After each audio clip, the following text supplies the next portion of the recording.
علیکم بینندگان عزیز و ارجمند، برنامه اطلاعاتی پیام منزل شماست. اینک در برنامه ما تماشا کنید.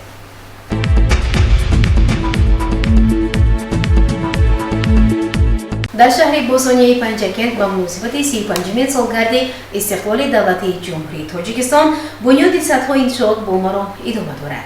با اقدام صاحبکار حیدر دوستعلیف در نزد بازار مرکزی پس از تعمیر و آبادانی چایخانه ابوبکر با استفاده داده شد. در این مراسم رئیس شهر پنجکند عبدالخالق خلیلزاده اشتراک نمود و با گروه یتیمان کل صحبت صمیمانه انجام داد.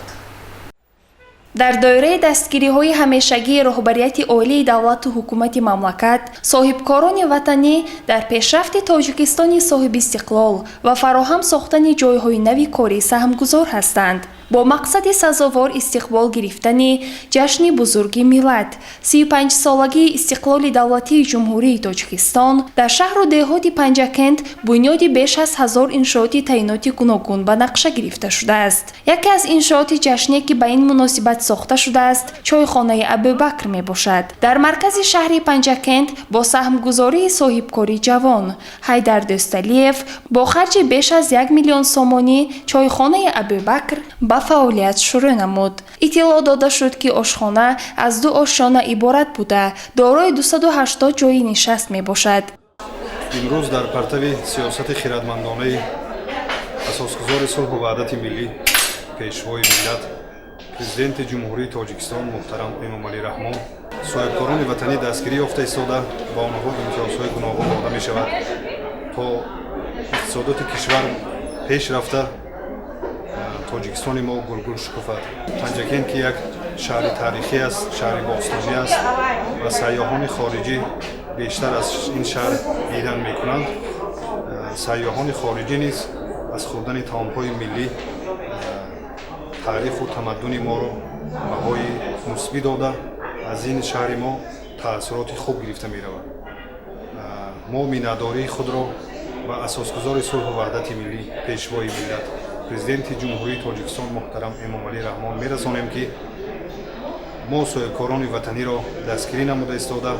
در مراسم افتتاح انشاءات مذکور رئیس شهر پنجکند خالقزاده عبدالخالق اشتراک نمود. ضمن سخنرانی رئیس شهر پنجکند به صاحبکار حیدر دوستعلیف برای سهم گذاشتن در آبادی شهر باستانی پنجکند و بنیاد انشاءات خدمت‌رسانی به مهمانان و اهالی شهر اظهار سپاس نموده قید کرد که شهر باستانی پنجکند دارای موضع‌های زیادی تاریخی بوده. همه ساله مهمانان و سیاحان زیاد از آن دیدن می‌کنند و چایخانه مذکور برای استراحت مهمانان و سیاحان و پیشنهاد طعام‌های ملی مکانی خوب است. همچنین گفته شد که امروزها با هدایت و راهنمایی‌های پیشرو معظم ملت صاحبکاران شهر باستانی پنجکند با بنیاد انشاءات‌های گوناگون در آبادی شهرمان سهم ارزنده خویش را می‌گذارند و با فرزند این دیار باستانی بودنشان افتخار می‌کنند. مقامات اجرایی محلی حاکمیت دولتی شهر پنجکند همیشه صاحبکاران به خصوص صاحبکاران جوان را که عزم و تلاش دارند در پیشرفت و آبادی دیار باستانی امان سهمگذار باشند همیشه دستگیری می‌نماید. همچنین در این روز در چایخانه برای 35 نفر یتیمان کل که با امر تقدیر از پدر و مادر محروم ماندند دسترخوان عیدانه آراسته شده به آنها لباس‌های زمستانه تقدیم گردید. هنگام صحبت صمیمی با یتیمان رئیس شهر تاکید نمود که در پرتو سیاست اساسگذار صلح و وحدت ملی پیشوای ملت پرزیدنت جمهوری تاجیکستان محترم امامعلی رحمان کودکان یتیم و احتیاجمند همیشه تحت غمخوری‌های حکومت جمهوری تاجیکستان مقامات اجرایی حاکمیت دولتی ولایت سوخت و شهر پنجکند قرار دارند. رئیس شهر پنجکند خالقزاده عبدالخالق ضمن شناسایی با شرایط و امکانیت‌های چایخانه ابوبکر به رهبریت و کارمندان آن توصیه داد که باید برای مزاجان مخصوصاً سیاحان طعام‌های بهترین ملی را آماده و پیشکش نمایند. چایخانه ابوبکر در مرکز شهر پنجکند برای ساکنان و مهمانان خدمت‌رسانی‌های بهترین را پیشنهاد می‌نماید. گزارش صبرین اکرم و خیام جرایف.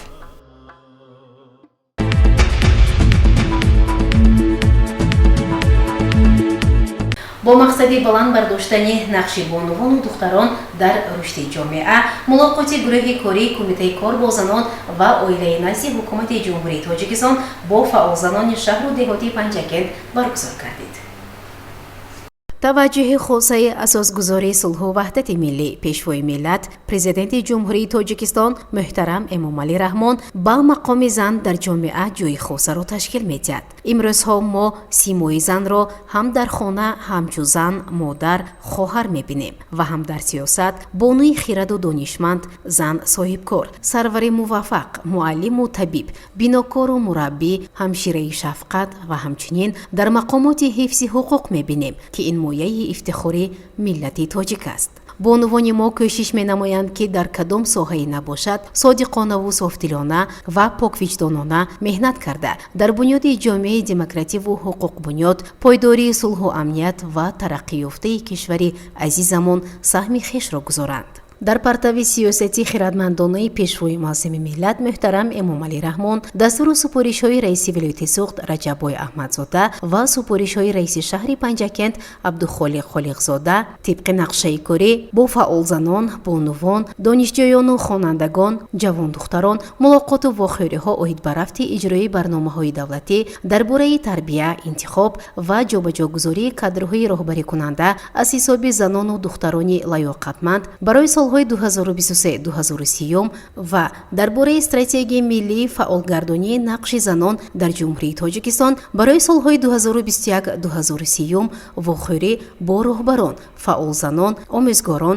донишҷӯ духтарон оид ба баландбардоштани мақому манзалати зан дар ҷомеа баргузор мегарданд. мулоқоти навбатие ки бо иқдоми шӯъбаи кор бо занон ва оилаи назди мақомоти иҷроияи маҳаллии ҳокимияти давлатии шаҳри Панҷакент дар кӯхи фарҳанг бо иштироки мудирони шӯъба ва бахшҳои мақомоти иҷроияи маҳаллии ҳокимияти давлатии шаҳр, роҳбарони корхонаву ташкилотҳо, фаъолон, омӯзгорон, донишҷӯ духтарон ва хонандагони синфҳои болоии муассисаҳои таҳсилоти миёнаи умумии шаҳру деҳотии Панҷакент баргузор гардид якчанд масъалаҳои гуногун аз ҷумла нақши зан дар ҷомеа, ҷудошавии оилаҳои ҷавон, ба таҳсил фаро гирифта шудани духтарони деҳот ба синфҳои болоӣ ва макотиби олӣ, ҷалб намудани духтарон ба омӯзиши ҳунарҳои мардумӣ ва рӯйна овардан ба фарҳанги бегона ва монанди инҳо мавриди таҳлил қарор гирифт.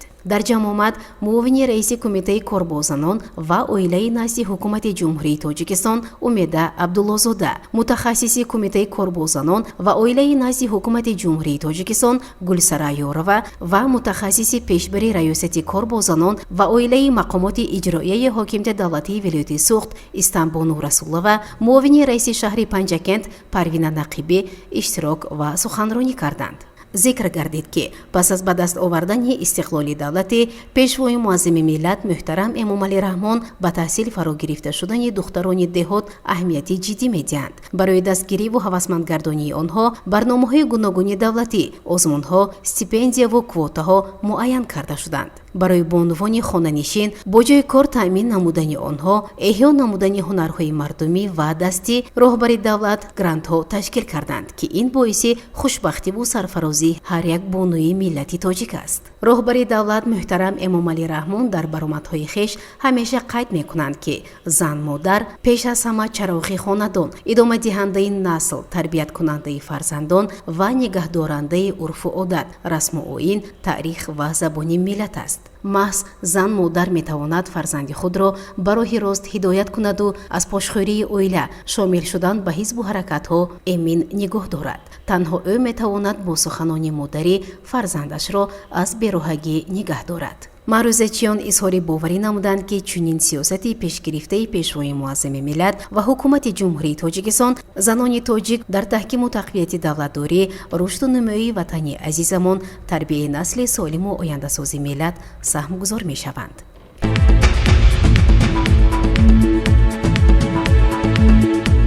барномаро идома медиҳем. ҳар сол санаи 24 октябр рӯзи иттифоқҳои касабаи ҷумҳурии тоҷикистон таҷлил мегардад.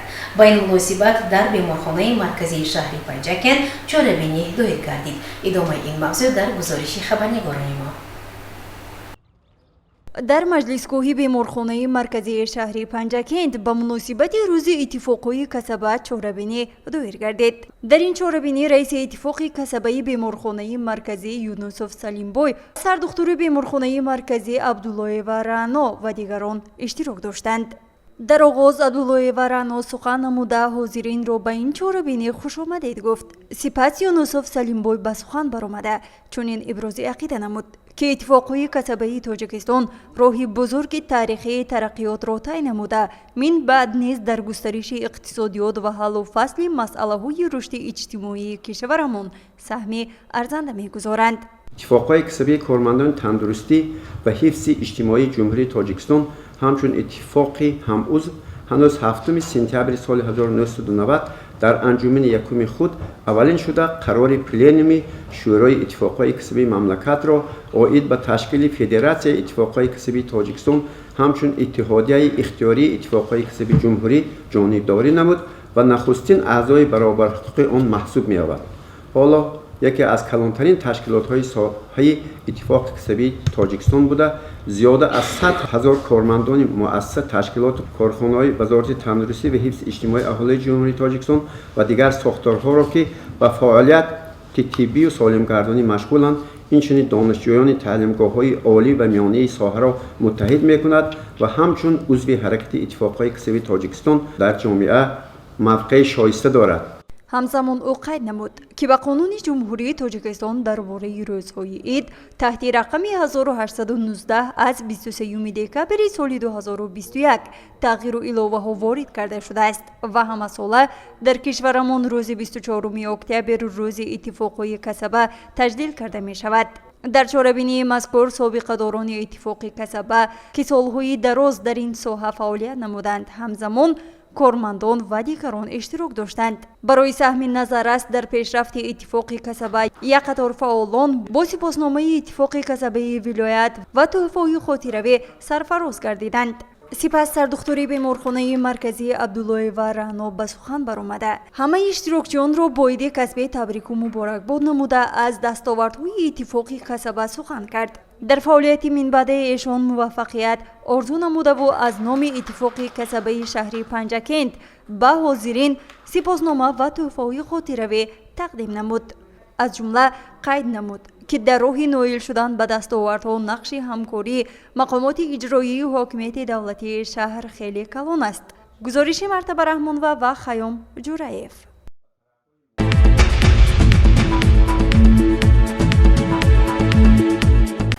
از طرف رهبریت دانشکده آموزگاری تاجیکستان در شهر پنجکند در سمت آمادگی به فصل تیرماه و زمستان گذرانی تدبیرهای ضروری عملی می شوند. متوجه باشید به گزارش خبرنگاران ما. دانشکده آموزگاری تاجیکستان در شهر پنجکند از سال 1991 فعالیت دارد و برنامه تخصصی عالی کسبی و نقشه‌ای را طبق استانداردهای دولتی تحصیلات عالی کسبی و نقشه‌های تعلیمی عملی می‌سازد. در مؤسسه تعلیمی 8 فاکولته و 14 کاتدرا برای تیار نمودن متخصصان تأسیس داده شده. عین حال در آن 1823 نفر دانشجو از روی 23 اختصاص به تحصیل فرا گرفته شده است. در عین زمان در دانشکده 2 آزمایشگاه تعلیمی و تجربوی، 1 آزمایشگاه علمی تحقیقاتی، 9 اتاق درسی کامپیوتری، کتابخانه علمی دارای 13,000 جلد کتاب، کتابخانه الکترونی با فوند کتابی زیاده از 200,000 ادبیات ساحه‌های مختلف علمی و دیگر شرایط معاصر تعلیمی موجود می باشد. همچنین برای بهتر نمودن تعلیم و تربیت در 12 صنفخانه الکترونی دانشکده تخته‌های الکترونی نصب شده است. در مؤسسه مذکور برای گذراندن دوره تیرماه و زمستان شرایط مساعد فراهم بوده، اکثریت صنفخانه‌ها با دستگاه معاصر گرمی‌دهنده مجهز می‌باشند و همچنین برای دیگر احتیاجات مقدار معین انگشت ذخیره گردیده است. در دایره قرار حکومت جمهوری تاجیکستان عاید بهداشت وضعیت اجتماعی و عاید زمستان گذرانی در دانشکده نقشه کاری ترتیب داده شده، طبق آن گروه کاری فعالیت می‌برد و تا امروز ما عاید مسئله زمستان گذرانی که یکی از مسائل مهم رهبریت دانشکده به حساب می‌رود، ما یک قطار کارها را به انجام رساندیم. در این دایره ما پیش از همه سوزشواری را عاید گرمی‌کنی تامین کردیم که امروز سوزشواری انگیزک تا 15 تانه ва сӯзишвории дизелӣ то 5 тонна ва умуман тамоми синфхонаҳо ба зимистongузаронӣ омода ҳастанд ва печҳои гармидиҳандаи электрикӣ ҳам омода ҳастанд. 54 ададро ташкил мекунанд ва мо қариб оиди ин масъала тамоми корҳоро ба анҷом расонидем. ҳамчунин дар назди донишкадаи мазкур муассисаи таҳсилоти томактабии маърифатпарвар фаъолият мекунад ки айни ҳол дар он 170 кӯдак ба тарбия фаро гирифта шуданд. муассисаи мазкур бо тарҳу усули хеле зебо сохта шуда синфхонаҳо бо бозичаҳои барои баланд бардоштани фаъолияти зеҳнии кӯдакон лозим таъмин мебошанд. девори синфхонаҳо бо расмҳои барои кӯдакон ҷолиб оро дода шуда ҷои хоби кӯдакон тоза озода мебошад. барои гузарондани давраи тирамоҳу зимистон дар муассисаи мазкур тайёрии ҷиддӣ дида шуда барои гарм нигоҳ доштани синфхонаҳо ва роҳравҳо аз хориҷи кишвар дастгоҳи муосир дастрас гардидааст ки барои самаранок ва оқилона истифода бурдани қувваи барқ пешбинӣ шудааст. дар кӯдакистони маърифатпарвар зиёда аз 170 нафар кӯдакон тарбият гирифта истоданд. дар муассисаи мазкур барои зимистонгузаронӣ тамоми шароитҳо муҳайё карда шудааст. боварӣ дорем ки имсол зимистони омада истодаро мо сарбаландона пас сар мекунем. дар муассисаи томактабии маърифатпарвар кӯдакон дар баробари омӯхтани забони тоҷикӣ ҳамчунин аз зинаи аввали омӯхтани забонҳои русӣ, англисӣ ва хитоӣ мегузаранд ки барои ояндаи онҳо нақши муассир мебозад. ҳамчунин барои бо хӯроки гарм таъмин намудани кӯдакон дар анбори муассиса маводи хӯрокаи зарурӣ захира гардидааст ва кӯдакон пайваста бо хӯроки гарм таъмин мебошанд.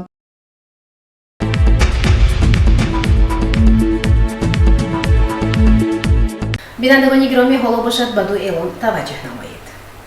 ҳамдиёрони азиз, солҳои охир бо мақсади таъмини фазои иттилоотӣ бо иқдоми роҳбарият ва кормандони эҷодии ширкати садо ва симои шаҳри Панҷакент моҳномаи Симо ба нашр мерасад. Нашрия бо сифати баланд ва ранга чоп шуда гузоришу хабарҳо, мусоҳибаҳо, мақолаҳои таҳлилӣ ва аҷоиботи олам бо фарогирии ҳамаи минтақаҳои ҷумҳурии Тоҷикистон ва ҷаҳон чоп мешавад. хушбахтона шумораи муштариён ва ҳаводорони нашрияи Симо пайваста меафзояд.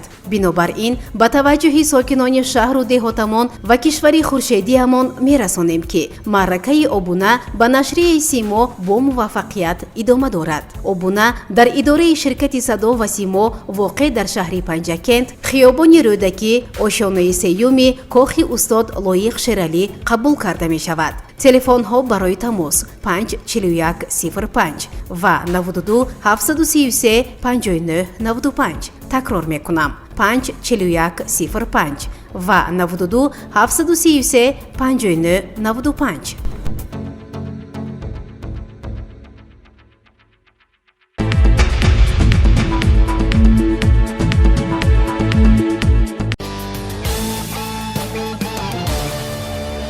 ба таваҷҷӯҳи сокинони шаҳру деҳоти Панҷакент мерасонем ки аз санаи 2 то 9 ноябри соли 2023 дар кӯхи фарҳанги шаҳри Панҷакент намоишгоҳи молҳои ҷумҳурии Ҳиндустон баргузор мегардад. дар намоишгоҳ маҳсулоти заргарӣ, хӯрока, пӯшока, ороишот, ҳунарҳои дастӣ ба намоиш гузошта мешаванд. ёдрас мешавем ки намоишгоҳ аз соати 9 то соати 18 фаъолият мекунад. марҳамат ба намоишгоҳи молҳои ҷумҳурии Ҳиндустон.